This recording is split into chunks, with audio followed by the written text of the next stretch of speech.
Mata kuliah Hukum Perbankan dan Tindak Pidana Pencucian Uang. Topik ke-16 dari 75 topik, prinsip kehati-hatian dan penjaminan dana nasabah bank. Bagian kedua, kredit dan batas maksimum pemberian kredit.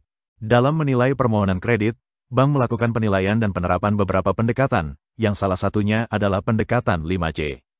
Pendekatan 5C dalam pemberian kredit telah digunakan sejak lama dan masih terus dipergunakan sampai saat ini. Hal ini menandakan bahwa prinsip-prinsip yang dikandung di dalamnya masih relevan dengan kondisi sekarang. 5C of credit begitu populernya, dan dipergunakan oleh bankir untuk melihat karakter, capacity, capital, condition, dan collateral dari nasabah debitur. Berikut ini, aspek-aspek yang dinilai bankir dalam menilai kelayakan kredit dikaitkan dengan 5C di atas. Aspek hukum. Hal ini bertujuan untuk menilai keaslian dan keabsahan dokumen-dokumen yang diajukan oleh pemohon kredit. Penilaian aspek hukum ini juga dimaksudkan agar jangan sampai dokumen yang diajukan ke bank dalam rangka mendapatkan fasilitas kredit merupakan dokumen palsu atau dokumen yang berada dalam status sengketa sehingga dapat menimbulkan masalah di kemudian hari. Aspek pasar dan pemasaran. Hal ini bertujuan untuk menilai apakah produk dari usaha yang akan dibiayai dengan fasilitas kredit bank akan laku di pasar, dan bagaimana mengenai strategi pemasaran yang akan dilakukan.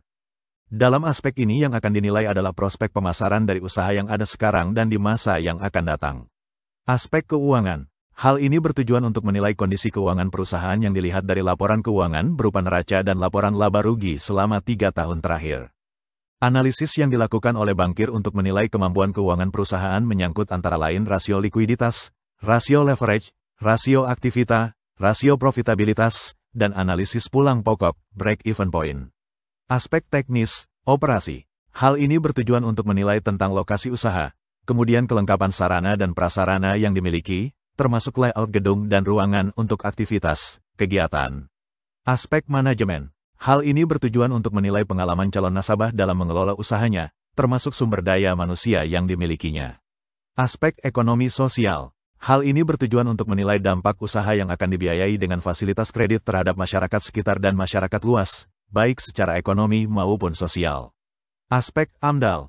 Hal ini bertujuan menilai apakah dampak usaha yang akan dibiayai dengan fasilitas kredit sudah memenuhi kriteria analisis dampak lingkungan terhadap darat, air, dan udara sekitarnya. Perlu diperhatikan bahwa proyek yang akan dibiayai dengan fasilitas kredit bank tidak boleh merusak lingkungan sekitar.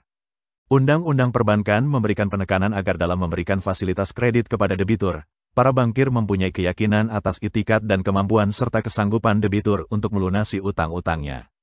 Hal ini mengandung makna bahwa secara yuridis, bankir bertanggung jawab untuk melakukan analisis yang mendalam atas kemampuan dan kemauan nasabah untuk melunasi fasilitas kredit yang diperjanjikan. Dari analisis tersebut, bankir harus mendapatkan keyakinan bahwa usaha atau kegiatan nasabah layak untuk dibiayai dengan fasilitas kredit, dan untuk sampai pada keyakinan tersebut perlu dilaksanakan analisis dengan memperhatikan prinsip kehati-hatian. Apabila tenggang waktu antara pencairan fasilitas kredit dengan saat kredit menjadi bermasalah terjadi dalam kurun waktu yang relatif singkat, maka hal tersebut dapat menjadi indikasi bahwa penilaian atas kemampuan dan kemauan dari debitur untuk membayar kembali fasilitas kreditnya tidak dianalisis oleh bankir secara mendalam dan tidak menerminkan penilaian yang dilakukan secara hati-hati.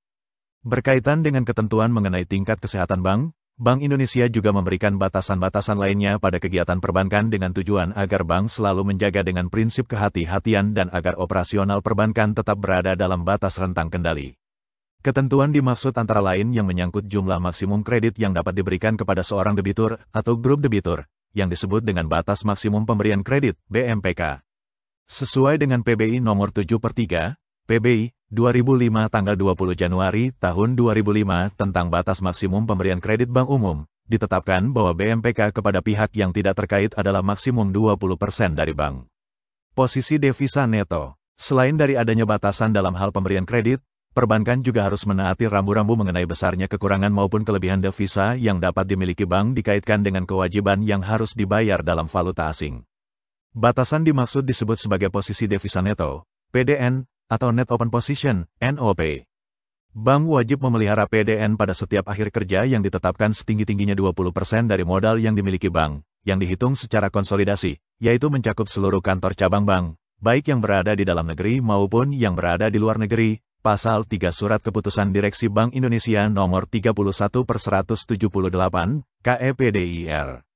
Agar terhindar dari risiko pasar, market risk, yang dapat terjadi karena adanya gejolak nilai tukar, bank diwajibkan untuk memelihara PDN-nya sepanjang hari, intraday, berdasarkan prinsip kehati-hatian.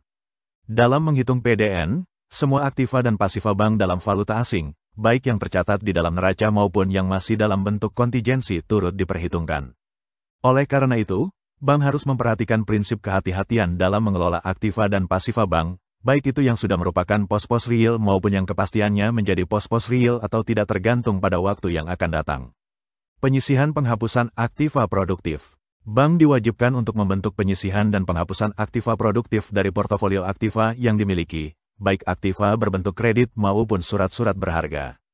Besarnya penyisihan ini dikaitkan dengan kolektibilitas masing-masing aktiva dimaksud, yang secara akuntansi merupakan pembebanan secara periodik aktiva yang tidak menghasilkan ke dalam pos-pos biaya.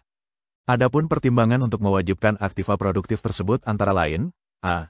bahwa kelangsungan usaha bank tergantung pada kesiapan bank untuk menghadapi risiko kerugian yang diakibatkan dari penanaman dana bank. B. Bahwa guna menutup risiko kerugian tersebut, maka bank wajib membentuk penyisihan penghapusan aktiva produktif. C. Penyisihan penghapusan aktiva produktif adalah cadangan yang harus dibentuk sebesar persentase tertentu dari nominal berdasarkan pengelolaan kualitas aktiva produktif sebagaimana yang ditetapkan oleh Bank Indonesia.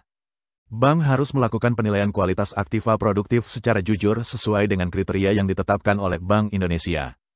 Makin besar jumlah aktiva produktif bank yang diklasifikasikan, maka makin besar pula jumlah biaya yang harus dicadangkan untuk itu, yang pada akhirnya akan mempengaruhi jumlah keuntungan yang diperoleh. Good Corporate Governance. Bank Indonesia mewajibkan perbankan untuk bekerja dengan memperhatikan tata kelola perusahaan yang baik, Good Corporate Governance. Melalui PBI nomor 8/14, PBI 2006 nomor 8/4, PBI 2006, Bank Indonesia telah menggariskan Good Corporate Governance yang harus dituruti bank dalam kegiatan usahanya.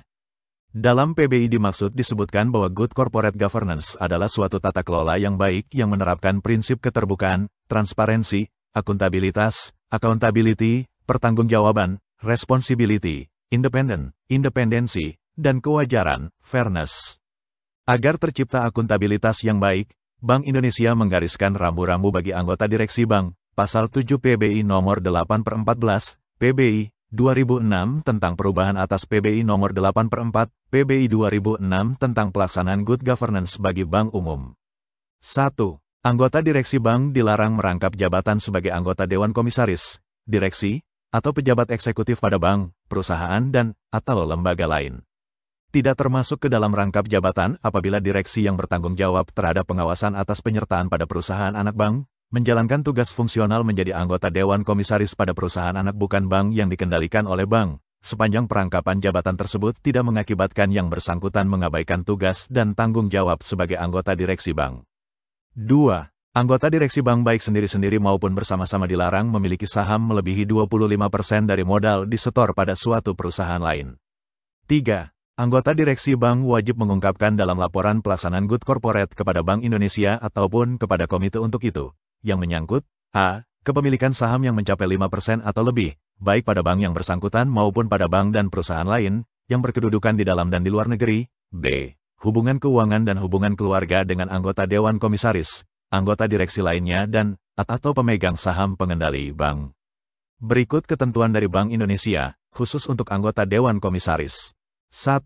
Anggota Dewan Komisaris hanya dapat merangkap jabatan sebagai a. Anggota Dewan Komisaris, direksi, atau pejabat eksekutif pada satu lembaga, perusahaan bukan lembaga keuangan, atau b. Anggota Dewan Komisaris, direksi, atau pejabat eksekutif yang melaksanakan fungsi pengawasan pada satu perusahaan anak bukan bank yang dikendalikan oleh bank.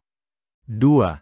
Tidak termasuk rangkap jabatan apabila anggota Dewan Komisaris a. Independen menjalankan tugas fungsional dari pemegang saham bank yang berbentuk badan hukum pada kelompok usahanya, dan/atau b. Menduduki jabatan pada organisasi atau lembaga nirlaba, sepanjang yang bersangkutan tidak mengabaikan pelaksanaan tugas dan tanggung jawab sebagai anggota Dewan Komisaris Bank. 3. Mayoritas dari anggota Dewan Komisaris dilarang untuk saling memiliki hubungan keluarga sampai dengan derajat kedua dengan sesama anggota Dewan Komisaris dan/atau anggota direksi.